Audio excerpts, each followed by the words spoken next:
ഒരു ഐഫോണിന് 48 mega pixel camera ഉള്ള ഒരു ഐഫോണിന് ഒരു സൃഷ്ടാവിനെ വേണമെങ്കിൽ 572 മെഗാ പിക്സൽ ക്യാമറ എന്ന നമ്മുടെ കണ്ണിനൊരു സൃഷ്ടാവിന് വേണ്ടേ? അവിടെയാണ് കൃത്യമായിട്ട് യുക്തിപൂർണമായിട്ടുള്ളൊരു ആദർശം ഇസ്ലാം മുന്നോട്ട് വെക്കുന്നത്. ഈ ലോകത്തിനെ സംബന്ധിച്ചിടത്തോളം ഒരു സൃഷ്ടാവുണ്ട്. ഈ ലോകം എന്നുള്ളത് വ്യവസ്ഥാപിതമായിട്ടുള്ള നിയമങ്ങളിലൂടെയാണ് ഇത് മുന്നോട്ട് കൊണ്ടുപോകുന്നത്. ഈ നിയമങ്ങൾ നിശ്ചയിച്ചതാരാണ്? ഈ സൃഷ്ടാവാണ്, അല്ലേ? അല്ലദീ അഹ്സന കുല്ല ശൈഇൻ ഖലഖഹു വബദഅ ഖൽഖൽ ഇൻസാന മിൻ തീൻ. ആ കൊതുകിനെ ഇര തേടാനുള്ള ഏറ്റവും പെർഫെക്ഷനോട് കൂടിയിട്ട് അതിവിശിഷ്ടമായി സൃഷ്ടിച്ചവനായിട്ടുള്ള സൃഷ്ടാവ്, അല്ലേ?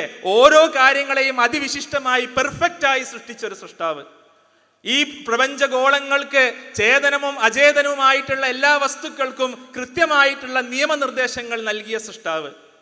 ആ സൃഷ്ടാവിൻ്റെ നിയമനിർദ്ദേശങ്ങൾ തന്നെയാണ് ഈ പ്രപഞ്ചത്തിനൊരു ഗൈഡ് ലൈൻസ് ഉണ്ട് എന്നുണ്ടെങ്കിൽ, ഇതിലുള്ള ഓരോ കൊതുകിനും ഓരോ ഉറുമ്പിനും ഓരോ തേനീച്ചക്കും ഒരു ഗൈഡ് ലൈൻസ് ഉണ്ടെന്നുണ്ടെങ്കിൽ മനുഷ്യനെ സംബന്ധിച്ചിടത്തോളം ഒരു ഗൈഡ് ലൈൻസ് ആവശ്യമാണ്. മനുഷ്യനെ സംബന്ധിച്ചിടത്തോളം ഒരു ഗൈഡ് ലൈൻസ് ആവശ്യമാണ്. അതാണ് വിശുദ്ധ ഖുർആൻ എന്നുള്ളത്.